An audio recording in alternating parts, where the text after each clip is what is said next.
تمام څه اشکالات دي. ما ته وایي زه به اول خپل اشکال وکړم، ته راته جواب راکړه، بیا ته اشکال وکړه، سوال وکړه، زه به جواب درکړم. ما ورته وایي زه ستا د سوالات جواب نه درکوم. وی وجه؟ ما ته لیبرل، ته په شک شبهه کې پروت یې، ته چې کوم لیبرل یې زه هغه لیبرل نه یم. وایي ته به ما نه مطمئن کړې. ما چلو مطمئن کوم دي.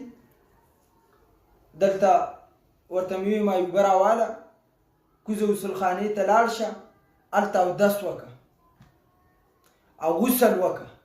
وایي څه دپاره؟ ما ستا اشکال دی، ستا سوال دی. اول کلمه ووایه، ایمان راوړه، چې ستا ایمان راشي د هغې نه بعد جواب واله. غلی شه. ما ورته ویل بیټا سمجھو هرگز بچاته د الله د دین بچاته نه محتاجې. سوال منت زاریانې به د الله په دینونو کې نه کې. لیبرل یو څه شي لیبرل؟ څه سوال؟ نن هم خلک وایي لیبرل خلک د دین نه لرې کېږي، ملحد کېږي. ته ملحد پېژنې؟ ملحد معنی څه ده؟ ذهن ته واچوئ. د ملحد معنی دا ده یو شیز په دین کې ثابت دی او د ثابت شده چیز نه انکار کول. هلکه دلته کې ده د ثابت شده چیز نه د انکار وکړه، دې ته وایي ملحد. اوس مثال په طور باندې عقیده د حیات النبی فی القبر په دین کې ثابته ده.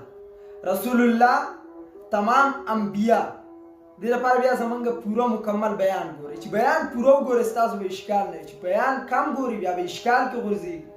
یا د خلکو نه اوري، په خلکو پسې روانې چې دا مولا داسې دی دا داسې واوره هغه مولا پاته به ته ولګي اشکال به لرې شي. د دې عقیدې نه یو سړی انکار کوي دی ملحد دی. نه نه غټ شیخ صاحب دا پیژني، نه ورکوټه مفتي صاحب دا پیژني. اوس لیبرل خلک وایي لیبرل شو خلک، د دین نه لرې شو خلک. څه وجه؟ اختلاط د زنانو د سړو راغی. او بله ورځ په دې باندې ما د یو کس خبره واورېد، زه پرې ډېر خفه شوم.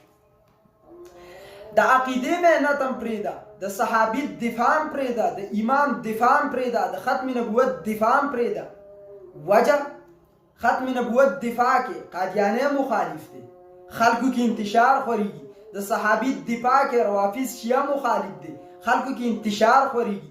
د امام دفاع کې غیر مقلد مخالف دی، خلکو کې انتشار خورېږي. د علماء د خپل منهج د علماء دیوبند دفاع کې خلکو کې مماتې اخوا کېږي، خلکو کې انتشار خورېږي. لال دین دې څه